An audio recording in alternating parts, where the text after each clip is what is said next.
संकट में डाल रहे हैं, नुकसान पहुंचा रहे हैं, परेशानियां हो रहे हैं, लोग बहुत संकट में हैं। लेकिन दूसरी तरफ परमेश्वर अपना कार्य कर रहा है।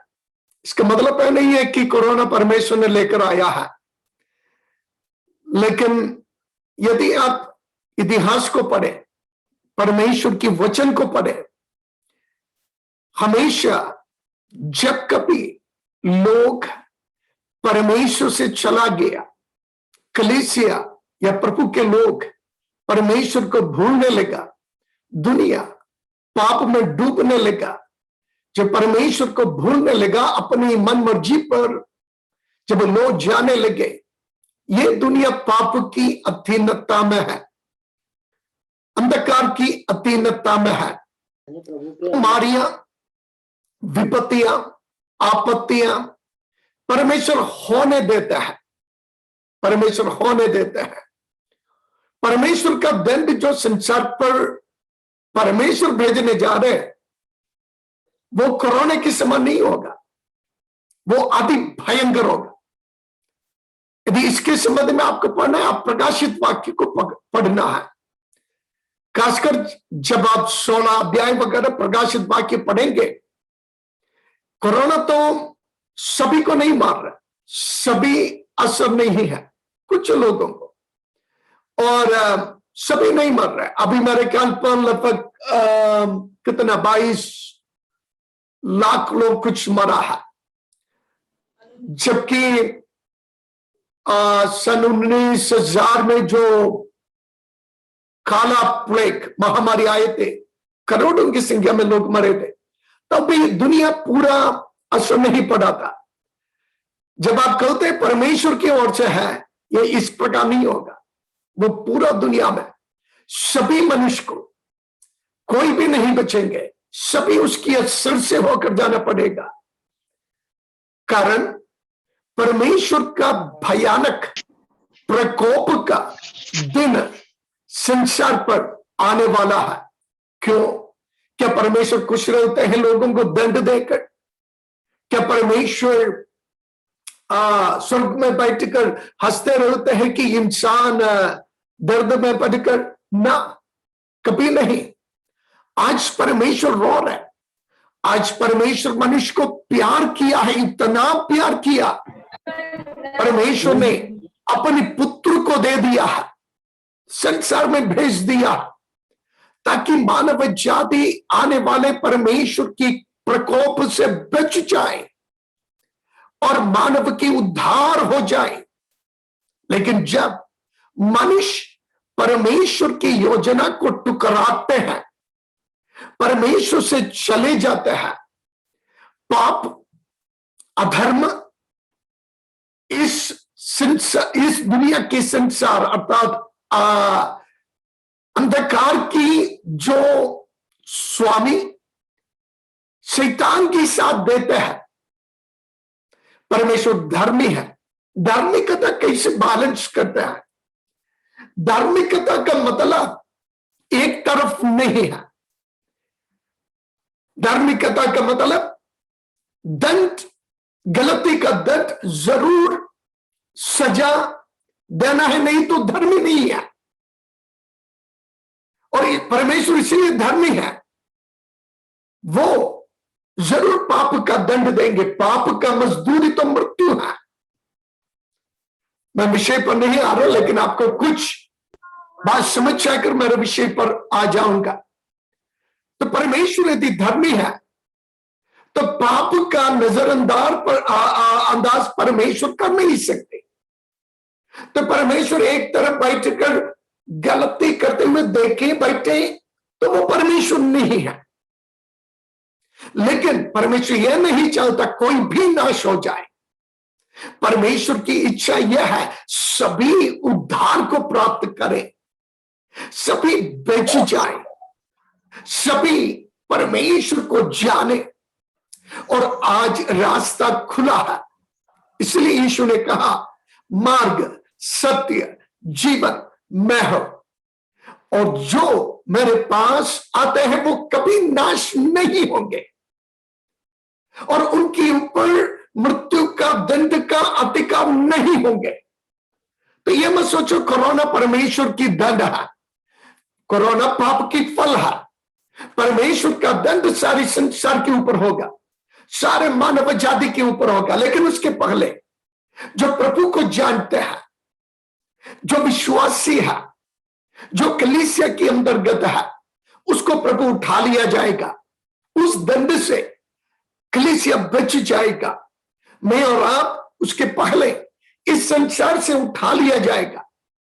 और लेकिन आज जो कुछ विपत्तियां विश्वासियों के ऊपर भी आते हैं, पादरियों के ऊपर भी आते हैं, अविश्वासियों की ऊपर भी आते हैं, उसका कारण यह है, यह दुनिया पाप की अधीनता में है और इस दुनिया की छुटकारा नहीं हुआ।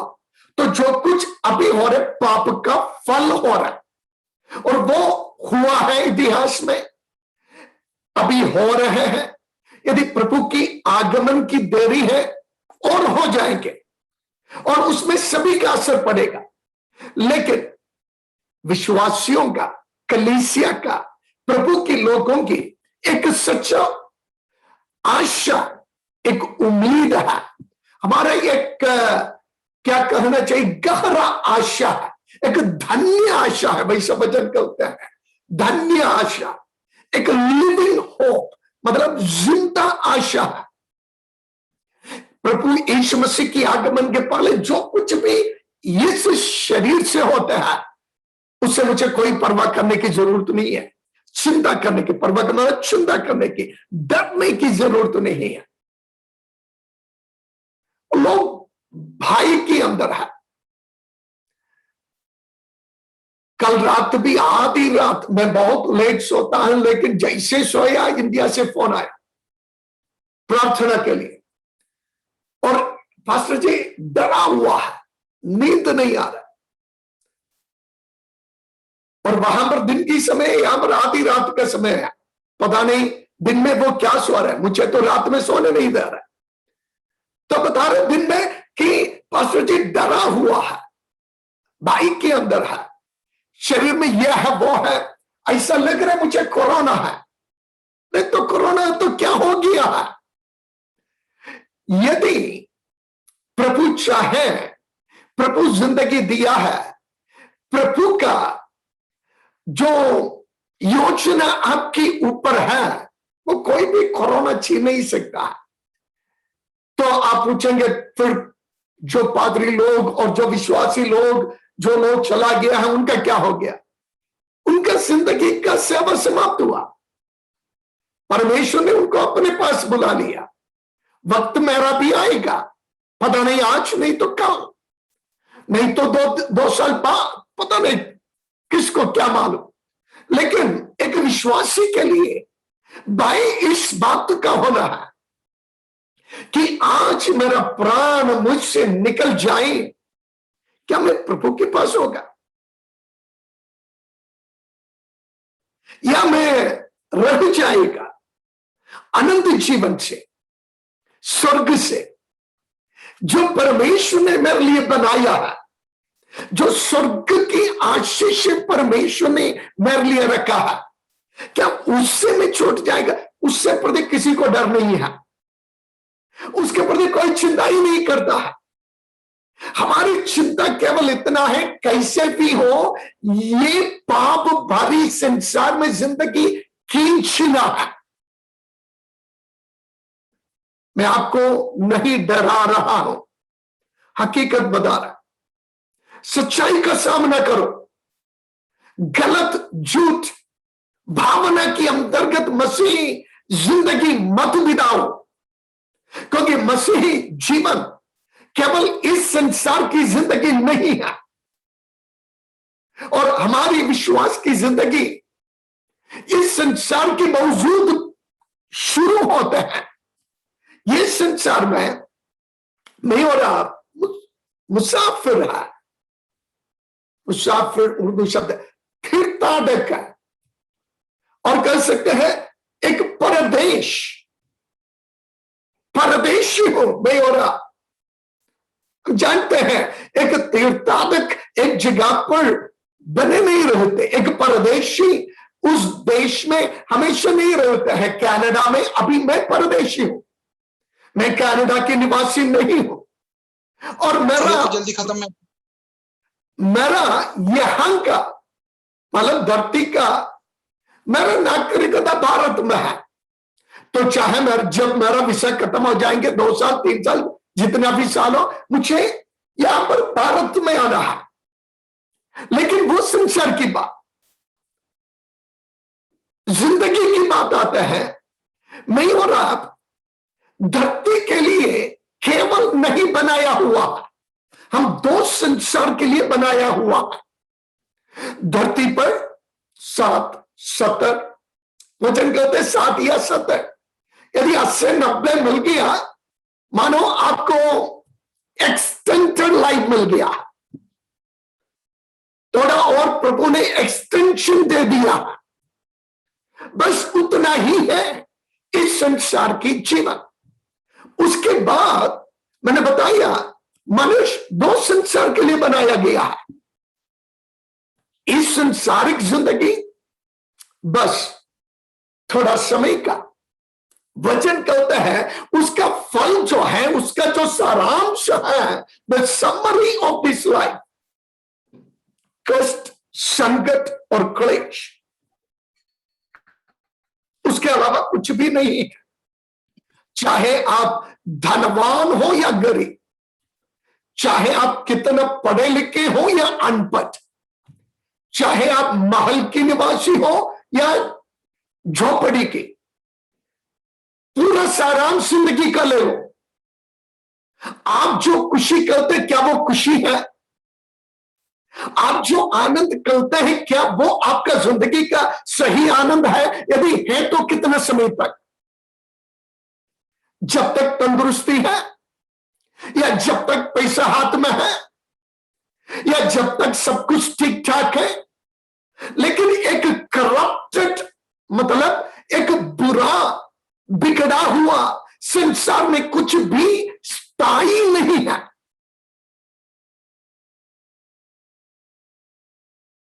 और इसलिए हमें अपनी जिंदगी, यदि इस संसार में जन्म लिया तो एक दुनिया की जिंदगी हो गया। लेकिन मैंने बताया 2 संसार के लिए सभी धर्म इस बात की सिखाते हैं विभिन्न दृष्टिकोण से। तो दूसरा जिस जगह पर हमें रहना है वो थोड़ा समय का नहीं है, क्योंकि हमारी आत्मा अविनाशी है, उसको नाश नहीं हो सकता। और हमारे जो दूसरे निवास स्थान परमेश्वर चाहता है हम परमेश्वर के साथ रहे, क्योंकि परमेश्वर ने मनुष्य को अपने साथ रहने के लिए बनाया था। मनुष्य बिगड़ गया, खो दिया, नष्ट हो गया। क्यों? क्योंकि परमेश्वर की जो व्यवस्था है उस व्यवस्था में वह रहने नहीं पाया। फल खाने से नहीं, फल खाना केवल एक वजह था। असली ये तो यह है कि परमेश्वर की व्यवस्था को उल्लंघन किया, जिसको हम कहते हैं पाप, जिसको हम कहते हैं पाप। पाप का अर्थ क्या है? परमेश्वर की व्यवस्था को उल्लंघन किया करना, और मनुष्य परमेश्वर से दूर हो गया। नहीं हो रहा, सारे मानव जाति उस पाप के कारण परमेश्वर की महिमा से रहित हुआ। तो परमेश्वर चाहता है मनुष्य को वापस प्रभु के पास, या परमेश्वर अपने पास में बुला रहा। और जब मैं और आप 2 संसार के लिए बनाया गया है, तो परमेश्वर चाहता है मैं और आप परमेश्वर की संग रहा। और उसके लिए बहुत आयतें हैं। मेरा विषय यह नहीं, मैं आपको केवल मेरा विषय का एक परिचय करवा रहा हूं, क्योंकि इन दिनों में प्रचार में नहीं करने जा रहा है, मैं आपको कुछ शिक्षाएं देने जा रहा हूं, कुछ क्लासेस वचन की देना चाहता है। इसलिए मैं आगे बढ़ने के पहले, यदि हो सकते हैं आप अपना बाइबल को पास रखना, एक नोटबुक रखना, एक पेन आपके कलम आपके हाथ में होना, जो रेफरेंस बता रहे पूरा रेफरेंसेस आपको लिखकर रखना है और पढ़ना है, क्योंकि मसीही जिंदगी ये ऊपर की जिंदगी से हमें नीचे जाना है। इसका मतलब क्या है? ऊपर की जिंदगी यह है, बस मुझे चंगाई चाहिए, मुझे जरूरत पूरा होना चाहिए, बेटी की शादी होना चाहिए, घर की समस्या दूर होना चाहिए, और मेरा बिजनेस अच्छा होना चाहिए, और बीमारियां चले जाना चाहिए, और इस संसार में मुझे सुखी जीना चाहिए।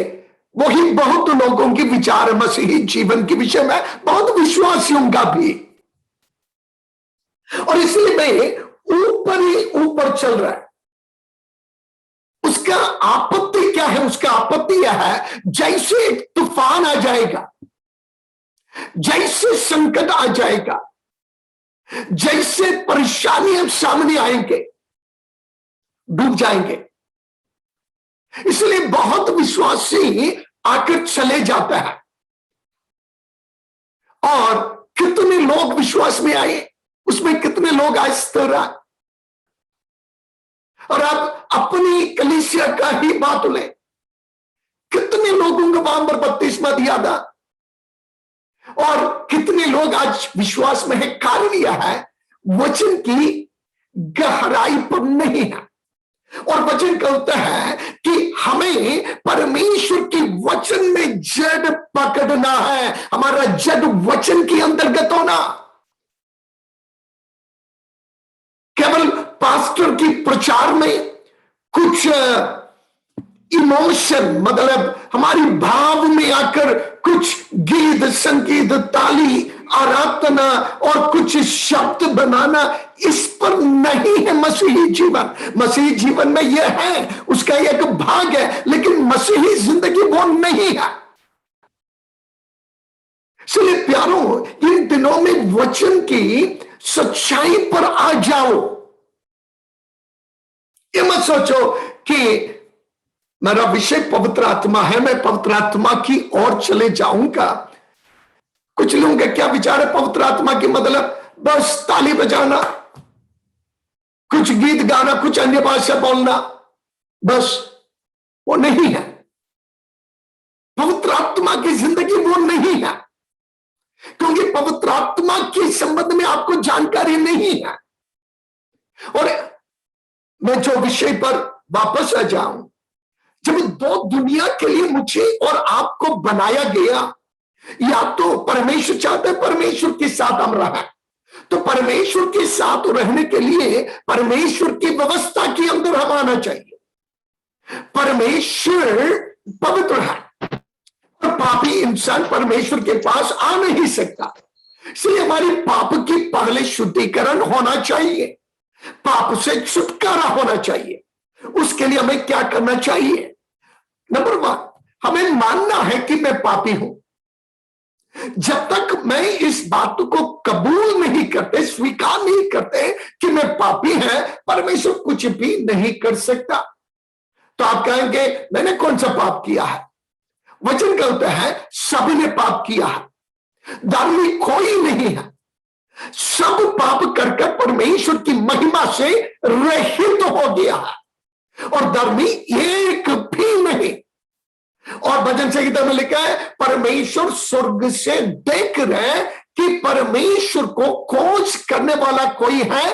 कोई नहीं। सभी अपनी मार्ग पर फटक गया है। तो सारे मनुष्य धरती पर जन्म लेते हैं वो पापी है, लेकिन उस पाप से छुटकारा के लिए परमेश्वर रास्ता बना लिया। पुराना नियम में वे बलि चढ़ाना था। हर बार एक एक पाप जब करते हैं, एक एक मेमना या कबूतर या बैल या गाय या भेड़ या बकरी, किसी को जाकर उसके ऊपर हाथ रखकर यह कहना था मैंने पाप किया है, और इस निर्दोष जानवर के ऊपर मैं अपने पाप डाल रहा हूं, और उसको वध किया जाता था और उसकी लहू बहाया जाता था, और वो मेमना मेरे लिए, आपके लिए वध किया जाता था। इस प्रकार उस समय का पाप का छुटकारा होता था। तो इसलिए पुराना नियम जब आप पढ़ेंगे, बार बार देखते हैं ये बलि वो बलि, और इसको बलि चढ़ावो, इस समय में बलि चढ़ावो, और हर समय बस यही, और कोई भी व्यवस्था की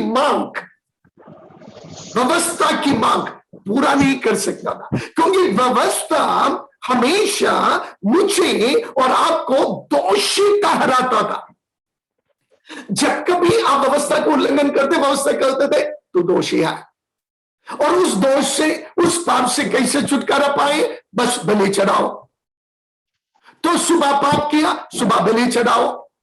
दोपहर को पाप किया और व्यवस्था दोषी कर रहा है कि तुमने मेरा व्यवस्था को उल्लंघन किया है, तो अब क्या करें? लाओ एक मेमने को।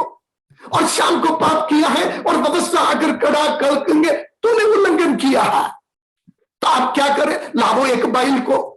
अगला दिन अब पैसा नहीं, बैल नहीं, तो कम से कम लाओ एक कबूतर को।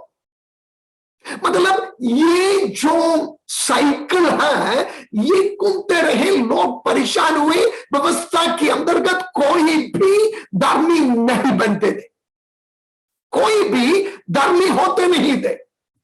इसलिए पुराना नियम के अंदर धार्मिकरण की जो प्रक्रिया है, बहुत मुश्किल और कठिन। विषय से नहीं हटना आप लोग। हम दो संसार के लिए बनाया गया है। परमेश्वर चाहता है परमेश्वर के साथ रहे। धरती के संबंध में मैंने कल दिया, पहला जो इस संसार में रहना, वो संकट, कष्ट, क्लेश, चाहे पैसा हो, धन हो, जो कुछ भी हो, आपकी आखिरी में सब कुछ आप जोड़ो, काटो और आंसर मिलेंगे। संकट, कष्ट, बीमारी, दुख, और सबसे अंत में लाभ कुछ भी नहीं। पौलुस कहते हैं मरना मेरे लिए लाभ है, लाभ मृत्यु। कुछ समझ में आ रहे आप लोग? बीच बीच में हाथ उठाना, यदि हाथ समझता नहीं है तो भी हाथ उठाना। हालेलुया। तो इस संसार की जिंदगी की जो समरी अकाउंट करने वाला जानते हैं कि काट कूट कर और एडिशन करो, माइनस करो और डिवीजन करो, लेकिन इंसान की जिंदगी की आखिरी सम जो है आएंगे संकट, दुख, बीमारी, कष्ट, क्लेश, और सबसे लास्ट आएंगे लाभ। वो लाभ क्या है? मृत्यु। वो लाभ मृत्यु है, क्योंकि वचन वही कहते हैं ना, मरना मेरे लिए लाभ। मतलब संसार की जिंदगी की आपका लाभ है मृत्यु। उसके लिए प्रभु को धन्यवाद करते हैं मृत्यु के लिए। अन्यथा कितने हजार साल ये संकट, ये दुख, ये महामारी, ये परेशानी, और इसी में हम इस पहिया में ऐसा घूमते घूमते घूमते घूमते रहना है, कभी कोई अंती नहीं होना था। प्रभु का धन्यवाद है, कम से कम मृत्यु एक छुटकारा है, वो अलग सब्जेक्ट है। हर मसीह में यही सिखाते हैं ना। हम हिंदू धर्म को देख के उनका दृष्टिकोण अलग है। तो मरने के बाद तो जिंदगी है, या तो आप वो जिंदगी का जो साइकिल है, रीबर्थ, पुनर्जन्म की, आप हो सकते हैं सीटी बन जाएंगे, या बंदर बन जाएंगे, या सांप बन जाएंगे, या इंसान बन जाएंगे, कुछ ना कुछ आप बनेंगे। इसका मतलब इसके बाद एक जिंदगी है, वो भी विश्वास करता है। और मुसलमान भाई लोगों को यदि आप सोचे तो उनका भी वही विश्वास है ना कि स्वर्ग है, नरक है, और स्वर्ग उनके लिए बस शारीरिक है। वहां पर कुंवारियां मिलेंगे, आपको वाइन मिलेंगे, और जो कुछ आप चाहे स्वर्ग में आप करो। तो वो उनका दृष्टिकोण है। और बुद्धिस्ट, मुस्लिम को आप देखें, उनका थोड़ा सा फर्क है। हाँ, रिसाइकल, रीबर्थ, उनका भी पहिया चलते रहेंगे कितने साल, करोड़ों करोड़ों करोड़ों जन्म के बाद। यह जन्म कभी खत्म नहीं होता। द साइकिल ऑफ बर्थ, वो जाते रहेंगे, और अंत में आप निर्वाणा, उद्धार को पाएंगे। मुरवाना क्या है? मुरवाना मरवाना नहीं है, मुरवाना इसका मतलब यह है कि आप कुछ भी नहीं रहते हैं, आप बिल्कुल हवा बन जाते हैं। यू बिकम वेपर, भाप बन जाता है। जब आप कुछ भी नहीं होते, उद्धार हो गया। तो मतलब मैं कहने का मतलब है हर मनुष्य में यह विचारधारा है, लेकिन मसीहत का, क्योंकि वो परमेश्वर की ओर से हमें सत्य का मार्ग जब दिया गया, संसार की सरदार ने पट्टी डाल दिया और इन सारे विचारधाराओं को लेकर सच्चाई को वे न देखे समझे। हकीकत है परमेश्वर हमें दो दुनिया के लिए बनाया, तो इस संसार की लाभ मृत्यु से खत्म होता है और फिर परमेश्वर चाहता मैं और आप परमेश्वर के साथ निवास करें। इसलिए हमें उद्धार पाना है, हमारा छुटकारा होना है, और इसलिए परमेश्वर ने मार्ग खोल दिया है। वो मार्ग प्रभु यीशु मसीह है। जो कोई उनके ऊपर विश्वास करे वो नाश नहीं होगा परंतु अनंत जीवन को प्राप्त करेगा। हालेलुया। और आज विश्वासियों, हम जब यीशु के ऊपर विश्वास किया, हम मृत्यु को मतलब हमारा इस दुनिया की पहला, जो मैंने बताया ना, दो संसार का, पहला संसार का जिंदगी में केवल नहीं, हमारी अगले संसार का, अगले जीवन का पासपोर्ट हमारे पास मिल गया है। हालेलुया। लेकिन हमें इस उद्धार को अपने जीवन के अंदर बनाया रखना है, और इस उद्धार को बनाया रखने के लिए हमें परमेश्वर कौन है इसको समझना बहुत जरूरी है। बहुत लोगों को बाइबल की, परमेश्वर के संबंध में कोई जानकारी ही नहीं है, क्योंकि सीखना ही नहीं चाहता है।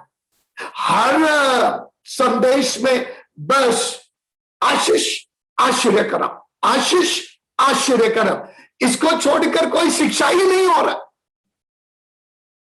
अरे आशीष आश्चर्यकरम कहां के लिए है? मैंने बताया लाभ मृत्यु संसारिक जिंदगी, तो यहां के लिए है ये आशीष और आश्चर्यकरम। और मूर्ख मत बनना यहां से समाप्त नहीं हो रहा है मेरा और आपका जीवन। और हमें सोचना है, हमें जीना है, हमें रहना है, और हमें जड़ पकड़ना है उस वचन के अंतर्गत जो हमें अनादि परमेश्वर के पास अपनी जिंदगी के लिए अब तैयार कर रहा है। बुद्धिमान वो है जिन्होंने अपने घर की नींव चट्टान पर डाल दिया है। हालेलुया। वो चट्टान मसीह यीशु है। इसलिए परमेश्वर की वचन की अंतर जड़ पकड़ते जाना। इसलिए मैंने बताया अब शनिचर तक ये क्लास बने रहेंगे। आप केवल केवल सुनने के लिए नहीं बैठना, लिख कर लेना। हर एक पॉइंट में जो आपको बताने जा रहे हैं आप उसको एक नोटबुक रखना, एक कागज रख, कुछ रखो, बाइबल अपने पास रखो। मोबाइल बाइबल नहीं, सभी के पास ये बाइबल होना चाहिए, क्योंकि मोबाइल बाइबल से उत्तम ये लिखा हुआ परमेश्वर का वचन है। और इस वचन को अपने पास रखिए और हर आयत को लिखिए। यदि कुछ शक आपके पास आएंगे, जरूर मेरा व्हाट्सएप नंबर आप सभी को जानते हैं, आप मुझे उस सवाल भेजिए। मैं कल यदि प्रभु में आया उसका उत्तर आपको जरूर देंगे। तो सबसे पहले हम पवित्र आत्मा के विषय में हम पढ़ने जा रहे हैं, और मसीही जिंदगी पवित्र आत्मा में किस प्रकार हमें बिताना चाहिए। लेकिन सबसे पहले हमें यह जानना चाहिए पवित्र आत्मा है कौन? पवित्र आत्मा है कौन? कुछ लोगों के विचार है पवित्र आत्मा का मतलब सामर्थ्य है। Power is the Holi spirit. सामर्थ्य नहीं है पवित्र आत्मा, पवित्र आत्मा में सामर्थ्य है। यदि सामर्थ्य है पवित्र आत्मा तो हवा पवित्र आत्मा है। अरे हवा के अंदर कितना सामर्थ्य है, आंधी तूफान के अंदर कितना सामर्थ्य है। यदि सामर्थ्य पवित्र आत्मा है, बिजली पवित्र आत्मा है। जरा से छू कर देख लो कितना सामर्थ्य उसके अंदर है, कोई नहीं छूना। और पवित्र आत्मा केवल सामर्थ्य नहीं है, हाँ पवित्र आत्मा में सामर्थ्य है। तो सबसे पहले हमें जानना है पवित्र आत्मा परमेश्वर है।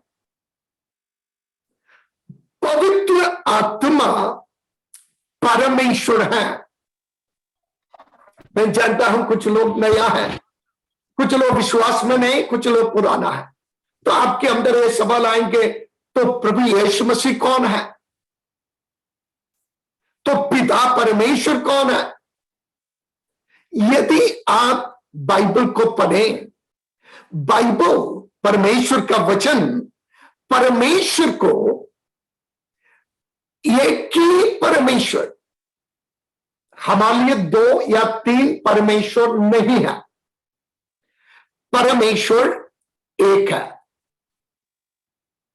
और उस परमेश्वर का नाम सबसे पहले उत्पत्ति का पुस्तक पहला अध्याय का पहला पद में दिया गया। जब मैं पढ़ने बताएंगे कोई ना कोई तैयार रहना, जिनके पास आते हैं साथ से आप पढ़ सकते हैं, लेकिन जब मैं बताएंगे तभी। तो उत्पत्ति पहला अध्याय की पहला पद में आप सब जानते, इसलिए पढ़ने की जरूरत नहीं, आदि में परमेश्वर। तो बाइबल परमेश्वर को, क्योंकि विभिन्न विचारधारा है ईश्वर के संबंध में। जैसे मैंने बताया हिंदू धर्म के अंदर परमेश्वर का एक अलग विचारधारा है, सब कुछ परमेश्वर है, सभी में परमेश्वर है और सभी परमेश्वर है। और मुझ में, हवा में, आंटी में, मिट्टी में और परमेश्वर है, और वो सभी ईश्वर भी है। और मुझ में ईश्वर है और मैं ईश्वर है।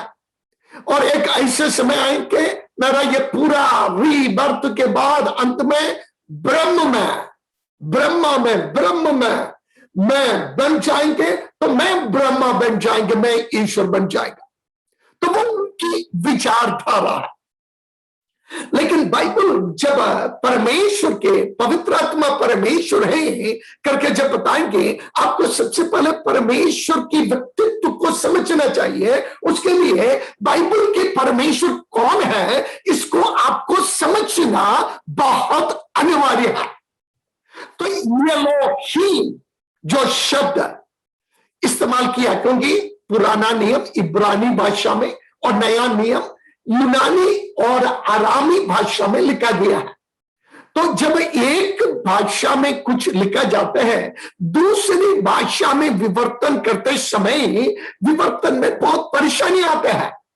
कुछ ऐसा शब्द है जिसके लिए कोई दूसरी भाषा में शब्द ही नहीं मिलेंगे।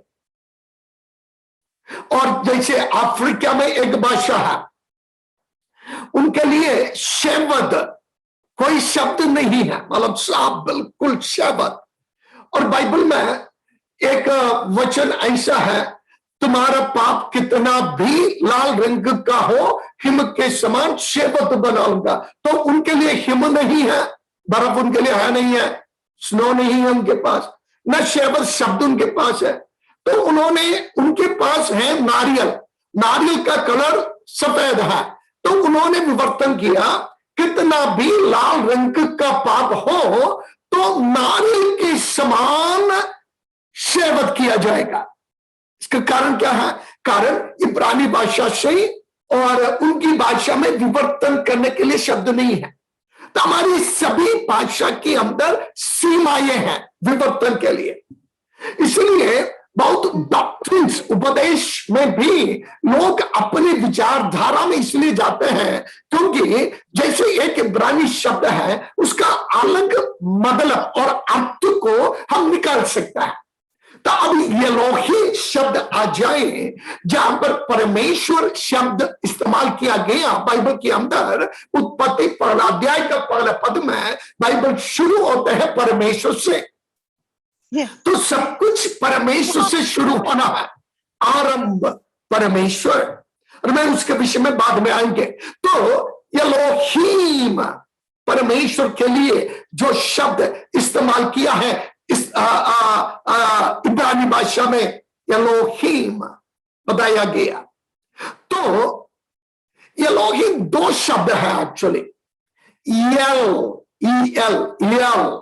वो एक वचन है, सिंगुलर फॉर्म, वो एक वचन है, लेकिन उसी के अंदर यलाह यल एक वचन, यलाह ELAH यलाह ये एक बहुवचन है।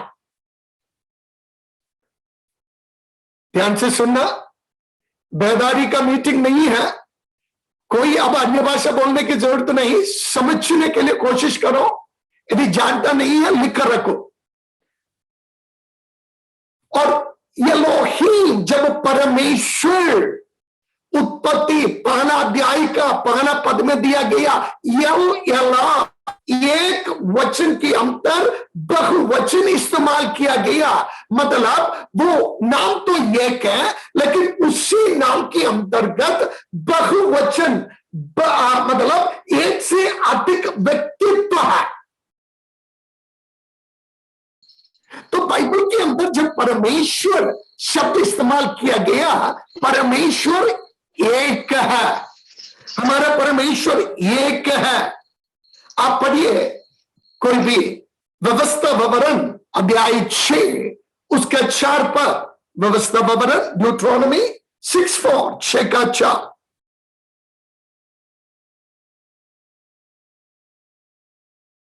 जिनको मिल रहा पढ़ना माइक अनम्यूट करके।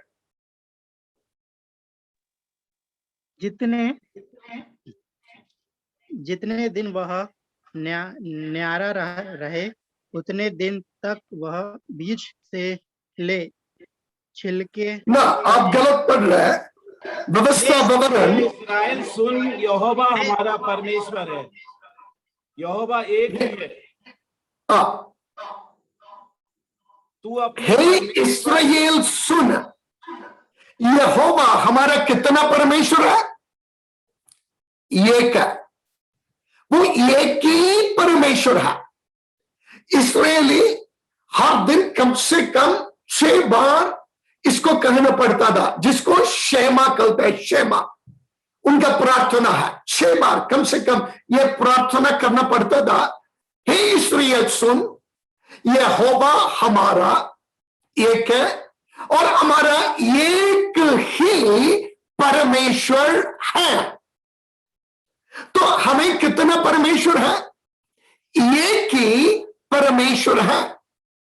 लेकिन मैंने बताया यलोहीम जो शब्द है वो है परमेश्वर शब्द। इसका मतलब उस एक परमेश्वर के अंतर्गत 3 व्यक्तित्व है, 3 अलग व्यक्तित्व है। और वो व्यक्तित्व है जिसको हम कहते हैं पिता परमेश्वर, पुत्र परमेश्वर और पवित्र आत्मा परमेश्वर है।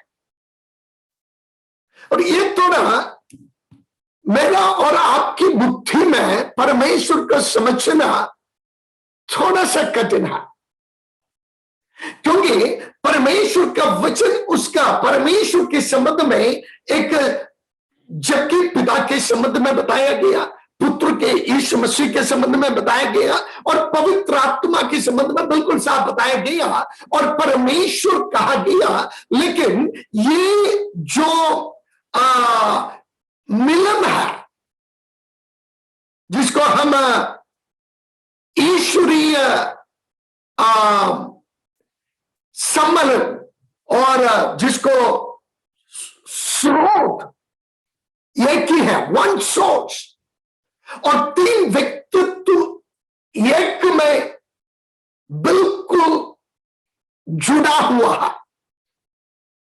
और परमेश्वर एक और तीन व्यक्तित्व में बिल्कुल स्पष्ट परमेश्वर, और वो परमेश्वर को बाइबल प्रकट करता है।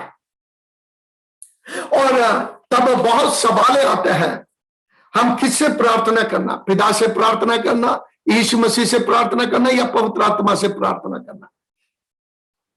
भाइयों बहनों, आप किसी से भी प्रार्थना करो, प्रार्थना किससे है? परमेश्वर से। तीन ईश्वर नहीं है, लेकिन बाइबल का एक नमूना है। यीशु मसीह ने नमूना बताया, पिता से पुत्र के नाम में पवित्र आत्मा में होकर प्रार्थना करो। समझ गया? पिता से पुत्र के नाम में पवित्र आत्मा के द्वारा प्रार्थना करो। तो ये मत सोचो जैसे हम जानते हैं किसी किसी धर्म में एक को खुश करो तो दूसरा नाराज हो जाएगा, तो वो सताएगा, तो उसको खुश करो तो तीसरा नाराज हो जाएगा। अब उसको मोमबत्ती चढ़ाओ और उसको दूध चढ़ाओ, तो यहां पर और कोई बैठे हैं, वो और कुछ मांगेगा, नहीं तो वो गुस्सा है, तो एक पैसा छीन लेगा, एक पैसा देगा। और किससे खुश करे? मसीही जीवन में ऐसे बिल्कुल आपके मन के अंदर नहीं आना, अरे मैं पिता से प्रार्थना की, यीशु मसीह गुस्सा हो गया। तीन ईश्वर है नहीं है, हमें एक ही ईश्वर है। वो परमेश्वर तीन व्यक्तित्व में, बाइबल की अंतर तीन व्यक्तित्व में अस्तित्व है। पता नहीं अस्तित्व आपको कितने लोगों को समझ में आ रहा है? एक्सिस्टेंस, तो वो परमेश्वर तीन व्यक्तित्व में वो प्रकट है। तो परमेश्वर है क्या? तो अब पिता परमेश्वर के संबंध में आप अधिकांश जानते हैं, और यीशु मसीह के बारे में भी बहुत कुछ हम जानते हैं। और इसलिए पवित्र आत्मा के विषय में आना है। हमें पवित्र आत्मा के संबंध में सबसे पहले आपको यह जानकारी होना चाहिए, पवित्र आत्मा हवा नहीं है, पवित्र आत्मा इलेक्ट्रिसिटी नहीं है, पवित्र आत्मा बिजली जैसा नहीं है, पवित्र आत्मा एक सामर्थ्य नहीं है, पवित्र आत्मा केवल हिलना जुलना और ताली बजाना ये नहीं है। पवित्र आत्मा परमेश्वर है।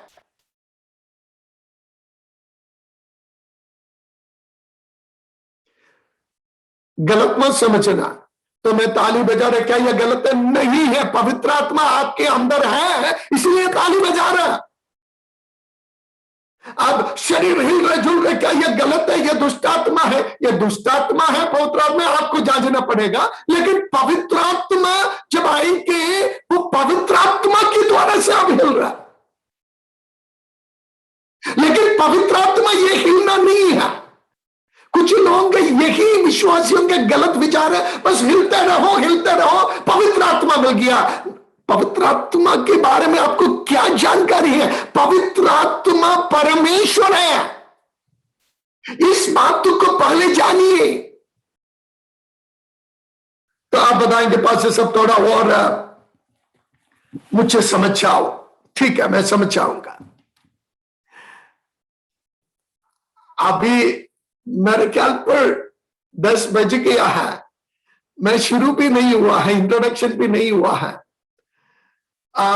ठीक है, जितना जो लोगों को नींद आ रहा है आप चले जाना, मुझे तो दिन है, मुझे तो सोना ही नहीं है अभी, तो कोई परेशानी मुझे तो नहीं है। ठीक है, मैं जल्दी समाप्त करूंगा, लेकिन कुछ इंट्रोडक्शन देकर हमें, यदि प्रभु की आगमन, हमारे चर्च में भी हर रोज प्रार्थना चल रहा है और हमारी बहनें 21 दिन की उपवास में है, आप सभी के लिए प्रार्थना कर रहे, दिन रात प्रभु की चेहरा हम भी ढूंढते रह रहे। मैं प्रभु को धन्यवाद करता हूं। नागपुर में भी प्रार्थनाएं हो रहे और शिवनी में भी, और पूरा दुनिया की और कारण क्या है? हमारा परमेश्वर प्रार्थना सुनने वाला परमेश्वर है। हालेलुया। हमारा परमेश्वर छुटकारा देने वाला परमेश्वर है, वो बचाने वाला परमेश्वर है। वही हमें स्वतंत्र कर सकते हैं, वही हमें बचा सकते हैं। और केवल इस संसार के लिए नहीं प्यारो, हमारी अनंत जीवन के लिए भी। मैं रहे मरूं कोई फर्क नहीं पड़ता मुझे। हालेलुया। क्योंकि मैं मसीह यीशु में हूं। और जिनके विषय में मैं कह रहा है पवित्र आत्मा परमेश्वर, वो परमेश्वर आज मेरे अंतर, वो पवित्र आत्मा वास कर रही, इसलिए मैं खुश हूं, इसलिए मैं आनंदित हूं। क्योंकि मुझे चलाने वाला कोई अशुद्ध आत्मा नहीं है। आज सुबह सुबह मुझे फोन मिला, पास्टर जी दुष्ट आत्मा आ गया। मैंने बताया भाई कितने साल हो गया बपतिस्मा लेकर? इतना साल हो गया, अभी भी दुष्ट आत्मा, कोई छुटकारा नहीं हुआ अभी तक। अरे ये दुष्ट आत्मा आत्मा समय पवित्र आत्मा कहां गया? क्योंकि दोनों तो वास नहीं कर सकता। तो दुष्ट आत्मा आने का मतलब यह है तुमने पवित्र आत्मा को छोड़ दिया है, जिंदगी दुष्ट आत्मा के लिए खोल दिया है। बहुत बार सच्चाई कहते समय लोगों को पसंद नहीं है, और बस छुटकारा चाहिए। और कल भी सुबह नींद से जगाएंगे, आधी रात में नींद से जगाएंगे, दुष्ट आत्मा आ गया। अरे बार बार ये दुष्ट आत्मा कैसे आ रहा है? इसका मतलब पवित्र आत्मा जो परमेश्वर है, यदि तुम्हारे शरीर, मेरा शरीर, आपके शरीर पवित्र आत्मा की मंत्र है, तो मैं जरूर, हाँ, दुष्ट आत्मा की आक्रमण हो सकता है। उस यीशु मसीह के पास तो गया है, अय्यूब के पास तो गया है, जकरिया के पास तो गया है, दाऊद और इस प्रकार। लेकिन शाऊल के अंदर दुष्ट आत्मा घुस गया क्योंकि पवित्र आत्मा उनसे चला गया।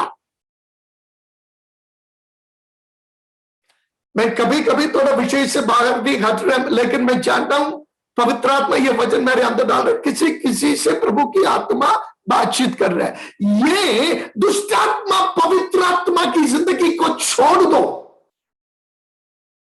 जिंदगी पवित्र आत्मा के लिए समर्पण करो, जीवन परमेश्वर के लिए समर्पण करो। दुष्ट आत्मा आपके अंदर वास नहीं कर सकता है, आक्रमण तो कर सकता है, लेकिन उस समय आप भागने की जरूरत नहीं, आधी रात में किसी को उठाने की जरूरत नहीं, या आप किसी भी समय में उठाओ, मैं थका हुआ नहीं है, लेकिन कब तक आपको अपनी पांव पर खड़ा रहना होगा। अल्फ्रेड भैया को अभी भी दूध की निप लेकर मैं पीछे चलूं, अल्फ्रेड तू पी लो, कैसे लगेंगे? बहुत विश्वासों की हालत यह है, 5 साल हो गया, 10 साल हो गया, विश्वास में चर्च में आ रहा है, लेकिन जैसे शुरू है कोई बदलाव नहीं है, कोई बदलाव नहीं है। अभी भी पास्टर दूध की निप लेकर पिलाना पड़ता है। अरे पवित्र आत्मा यदि परमेश्वर है, पवित्र आत्मा आपके अंतर्वास करते हैं। और हम पढ़ेंगे आगे, पवित्र आत्मा इसलिए दिया गया, यीशु मसीह ने कहा मेरा जाना उत्तम है। मैं जाने से किसको भेज देंगे?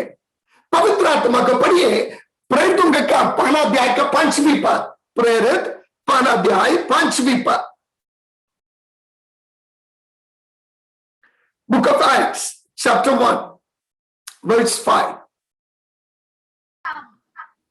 क्योंकि यूहन्ना ने तो पानी में बपतिस्मा दिया है, परंतु थोड़े दिनों के बाद तुम पवित्र आत्मा से बपतिस्मा पाओगे। और नीचे, अतः उन्होंने इकट्ठे होकर उनसे पूछा, हे प्रभु, क्या तू इसी समय इज़राइल को राज्य फेर देगा? उसने आप प्रेरितों का काम 15 अध्याय का 5 पद पढ़ रहा है। उसका 6वां पद, 6 और 7 भी पढ़िए। अतः उन्होंने इकट्ठे होकर उससे पूछा, हे प्रभु, क्या तू इसी समय इज़राइल को राज्य फेर देगा? उसने कहा, उन समयों या कालों को जानना जिनको पिता ने अपने ही अधिकार में रखा है तुम्हारा काम। ओके, 8वां पद, परंतु जब पवित्र आत्मा तुम पर आएगा तब तुम सामर्थ्य पाओगे और यरूशलेम और सारे यहूदिया और समारियों में और पृथ्वी की छोर तक मेरे गवाह होंगे। और उसका 4 पद भी, यह कहकर वह उनके देखते देखते ऊपर उठा लिया गया और 4 वर्स 4, और उसने उनसे मिलकर उन्हें आज्ञा दी, यरूशलेम को न छोड़ो परंतु पिता की उस प्रतिज्ञा के पूरे होने की वाट जोते रहो जिसकी चर्चा तुम मुझसे सुन चुके हो। तो यहां पर प्रभु यीशु मसीह अपनी 33.5 साल की जिंदगी पूरा किया, क्रूस पर मरा, जी उठा, 40 दिन तक धरती पर रहे, अपने शिष्यों को दिखाई दिया, फिर 70 लोगों को दिखाई दिया, फिर 500 से अधिक शिष्यों को यीशु ने दिखाई दिया। प्रमाण, काली खबर और एक खुला हुआ खबर। यीशु पुनरुद्धान प्राप्त करने के बाद सभी को प्रकट नहीं हुआ क्योंकि उसका जरूरत नहीं था, और यीशु अपने शिष्यों को प्रकट हुआ जिन्होंने यीशु को देखा, जिन्होंने यीशु के साथ चला। और प्रेरितों का काम इतिहास की पुस्तक है, नया नियम में यह कि हिस्टोरिकल इतिहास की पुस्तक है, वो प्रेरितों का काम है। तो ये इतिहास डॉक्टर लूक, मतलब वो एक वैद्य था, डॉक्टर था, उन्होंने लिखा है। तो ये इतिहास बिल्कुल स्पष्ट और साफ और सच्चा है। बाइबल की खूबी यह है, बाइबल कहानी नहीं है। बाइबल अन्य ग्रंथों के समान कुछ कहानियां, पुरानी कहानियां लेकर नहीं आ रहा है। इतिहास की हकीकत को जिस प्रकार हुआ उसी प्रकार देखा हुआ लोग जिसको वो प्रमाण किया है, देखा है, और उन्होंने इस वचन को लिखा है, इसलिए परमेश्वर का वचन सत्य और सच्चा है। और अब यीशु मसीह का पुनरुद्धान हकीकत है। और यीशु मसीह जाने के पहले अपने शिष्यों को उन्होंने ले गया और उन्होंने अपने शिष्यों को पहाड़ पर ले जाकर उनसे ये कहा कि तुम पिता से जो आज्ञा पाया है उसके लिए यरूशलेम में बाट जोते रहना। ये आज्ञा कौन सा है? अब मत्ती यूहन्ना रचित सुसमाचार अध्याय 14 पढ़ना, अध्याय 16 पढ़ना। यीशु मसीह ने कहा, मेरा जाना उत्तम है, मैं जाने से पिता से एक दूसरा सहायक को, मददगार को, ये हेल्पमेट तुम्हारे लिए मांगूंगा। अर्थात पवित्र आत्मा की विषय में बता रहे, और पवित्र आत्मा तुम्हारे लिए मैं मांगूंगा और पवित्र आत्मा को तुम्हारे लिए भेज दूंगा। और जब पवित्र आत्मा आएंगे तुम्हें सारी सच्चाई पर ले चलेंगे। तो यीशु मसीह पर कह रहा है, तो पवित्र आत्मा के लिए तुम इंतजार करो। तो विषय नहीं भूलना, पवित्र आत्मा परमेश्वर है, और परमेश्वर का मतलब परमेश्वर को व्यक्तित्व होना चाहिए। परमेश्वर एक हवा या सामर्थ्य या शक्ति केवल नहीं है, वो एक व्यक्ति है, एक व्यक्तित्व है। देयर इज एन आइडेंटिटी, और वो आइडेंटिटी ईश्वरत्व का व्यक्तित्व है। मतलब उनका ईश्वरत्व का व्यक्तित्व एक दत्त कहानी नहीं है जिसको 100 सिर है, एक पूज है और एक पता नहीं क्या क्या है।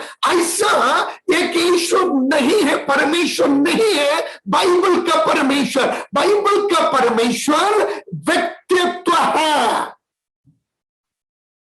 और जब हम कहते हैं, मैं थियोलॉजी की और जैसे पिता पुत्र के विषय में मैं अब पढ़ाने के लिए बहुत सी में समय मैं उस पर छू भी नहीं सकता। जब पवित्र आत्मा के विषय में कह रहे हैं तो थोड़ा कुछ उससे मैं स्पर्श कर जाऊंगा। इसका मतलब पवित्र आत्मा परमेश्वर है करके जब बताएंगे, सबसे पहले ये पवित्र आत्मा की बपतिस्मा आप समझने के पहले, पवित्र आत्मा की वरदान आप समझने के पहले आपको पवित्र आत्मा की व्यक्तित्व को पहचाना है। वो ईश्वर है, वो परमेश्वर है और उनको परमेश्वर की व्यक्तित्व है। क्योंकि यीशु मसीह ने कहा जब पवित्र आत्मा आओगे तो तुम सामर्थ पाओगे। पवित्र आत्मा सामर्थ नहीं है, केवल सामर्थ नहीं है, उनके अंदर की सामर्थ तुम तभी पाओगे जब पवित्र आत्मा जो व्यक्ति है उनको तुम पाओगे। कुछ समझ में आ रहा है? पवित्र आत्मा जो व्यक्ति है उस व्यक्ति को जब आप स्वीकार करोगे तो उस व्यक्तित्व अपनी सामर्थ्य तुम्हें देंगे। उस सामर्थ्य से तुम गवाह बन सकते हैं, तुम मसीही जिंदगी को एक विजयी जिंदगी बिता सकते हैं। और उस पवित्र आत्मा की कार्य में यदि समय तो आपको सिखाएंगे तो वचन आप समझ सकते हैं और आपकी जिंदगी की जो अगुवाई है, आप किस प्रकार चलना है और जो गाइडेंस आपको मिलना है वो पवित्र आत्मा करेंगे। और पाप और धार्मिकता इसी का आपका जानकारी परमेश्वर की आत्मा आपको देंगे और परमेश्वर की वचन की हर सच्चाई पर आत्मा आपको ले जाएंगे। और यहां तक पुनरुद्धान की सामर्थ्य आपके अंदर से होकर इस संसार में यीशु मसीह की अधिकार को आप इस्तेमाल करने के लिए वो आत्मा आपको शक्ति देंगे। तो पवित्र आत्मा ईश्वर है, उस पवित्र आत्मा को एक व्यक्तित्व है।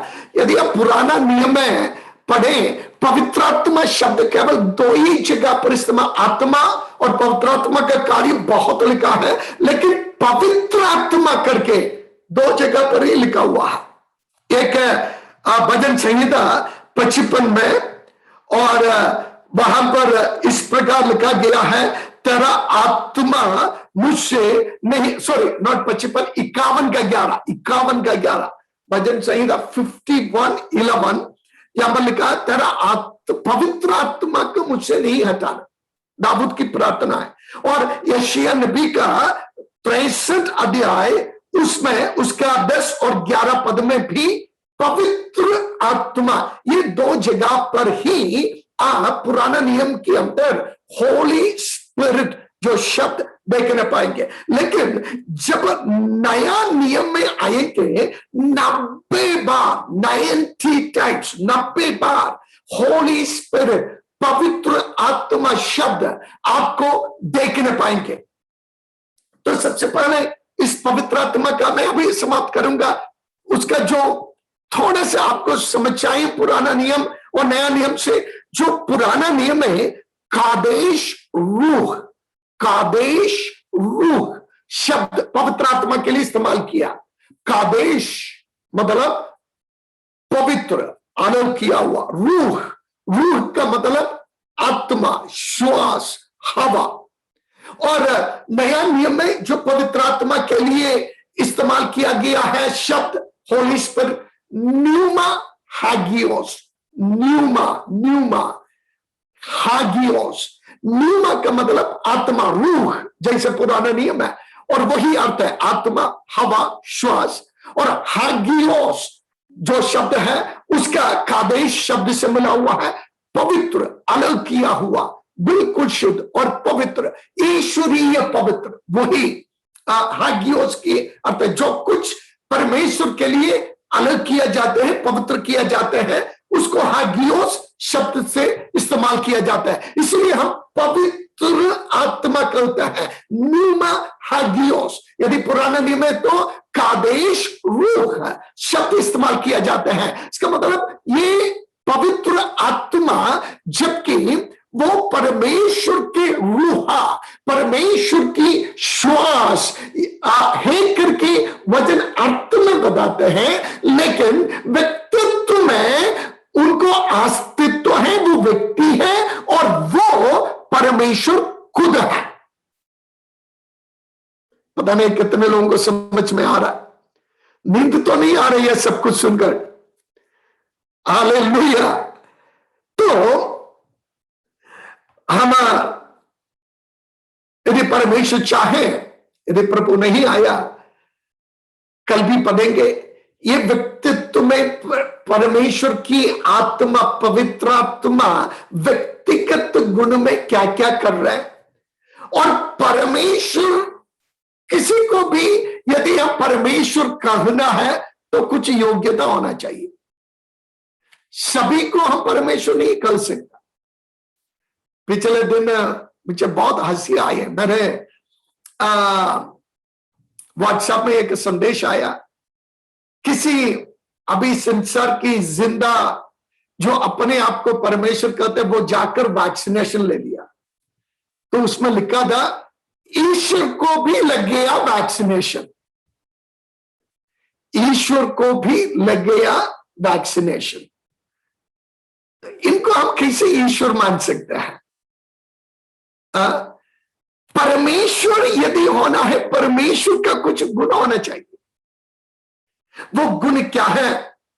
तो आप यदि प्रभु नहीं आया कल आना, जितने लोगों को आपको लाना है व्हाट्सएप पे आप भेज देना, ताकि वचन सभी को सुनना पढ़ना अच्छा लगेंगे।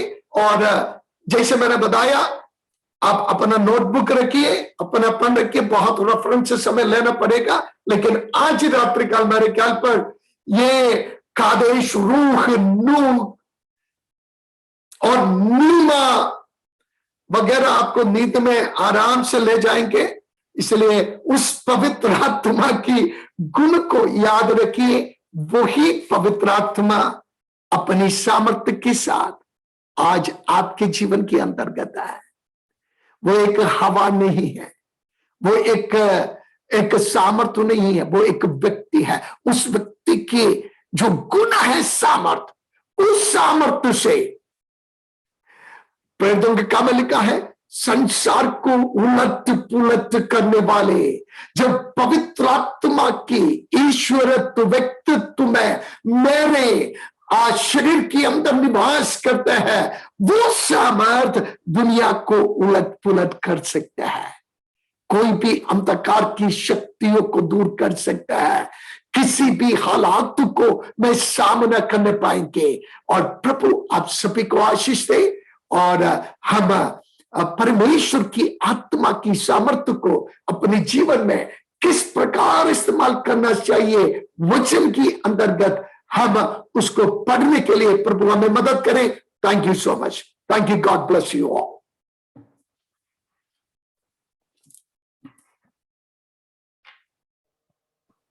पास्टर जी, और अंतिम प्रार्थना और आशीष वचन।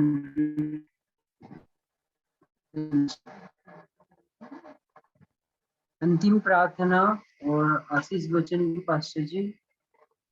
Okay, praise the lord, praise the lord. हम अपनी आंखों को बंद करेंगे, हम प्रार्थना करेंगे। प्रभु महान, मैं प्रार्थना करता हूं जितने लोग इस डिवाइसेस के सामने जूम के माध्यम से, अपने मोबाइल के जरिया से हो या जो कुछ भी माध्यम के जरिया से तेरी उपस्थिति में बैठे हैं खुदावंद, हालात ऐसा बन गया है, हम एक जगह पर जमा नहीं हो सकते और परिस्थितियां ऐसा हो गया है, हमें अपनी कमरे के अंतर्गत खुदावन बैठना पड़ता है। लेकिन हम आपको धन्यवाद करते हैं, यद्यपि हम सीमित हैं, आप सीमित नहीं है खुदावन। कनाडा में इस कमरे के अंदर आप हैं, सिवनी में हर घर के अंदर तो है, नागपुर में हर घर के अंदर प्रभु तो है। जितने लोग इस वचन सुन रहे खुदावन, सभी के कमरे के अंदर तू है प्रभु। हे पवित्र आत्मा, तेरा सामर्थ सभी जगह पर कार्य कर रहा है। ओ प्रभु जी, हम धन्यवाद करते हैं, तू सामर्थी परमेश्वर है प्रभु। आप हमारे लिए अपनी जीवन दिया हुआ